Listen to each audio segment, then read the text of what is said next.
in this area, there was 4 valleys that the hydro projects came in. The power companies in the early 1900s came in and bought up the land to flood the valleys for hydro power.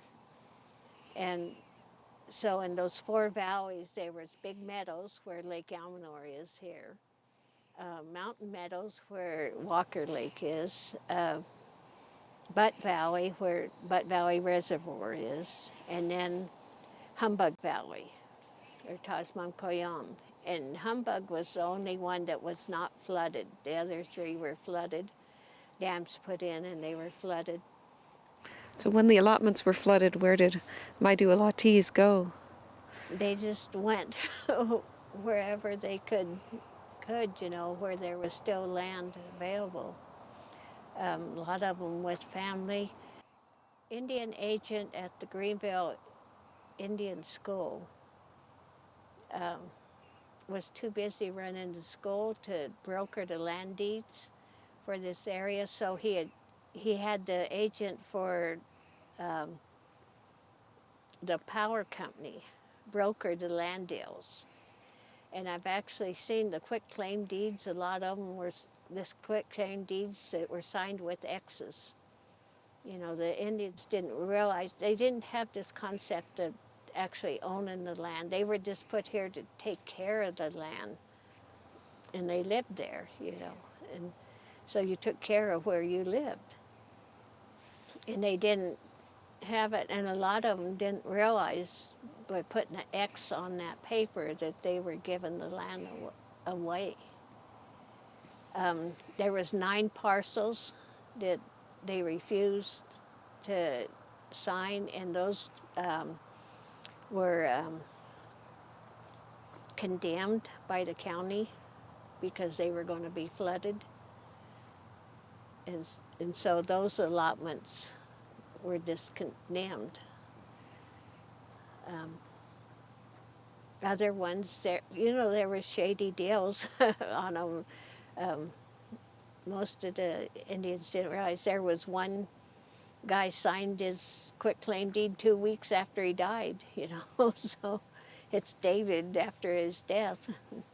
Some of the families are still in the area. A lot of them moved down to Indian Valley or to, because Indian Valley wasn't bought up like the other ones were. There's Indian Valley and American Valley. It still had Indian families in them.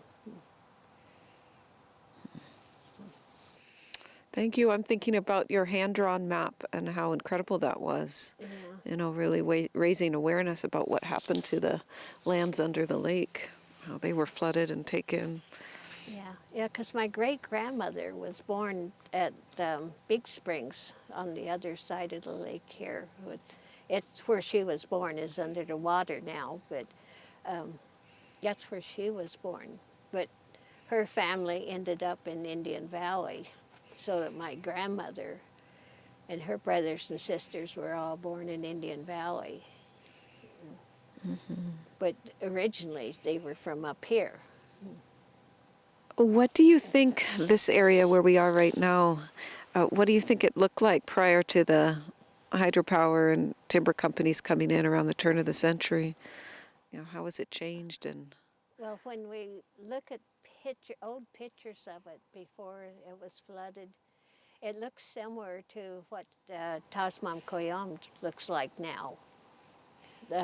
It's a large meadow with tall grasses in it, a big river, springs, several springs with ponds, and large-sized ponds. Big meadows here where Lake Almanor is. There were 9 villages in this valley. And so, there were a lot of people. It was kind of the center of our traditional territory. And you went out from it to the different areas. So it was green, lots of water. And of course, that's why the hydro projects were put in here, is because of the water. The winters were hard. There was a lot of snow. Lots of animals and birds, fish.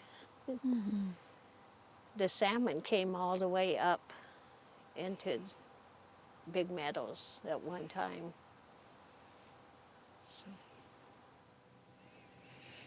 I'm also thinking of that great picture you had of a relative holding a salmon by Seneca yeah, when I think it was at Fish and Wildlife or somebody tried to say there wasn't salmon here and you brought out the picture. yeah, That that was was my good. grandfather. And it was a picture. They had 35-pound salmon that they caught there at Seneca.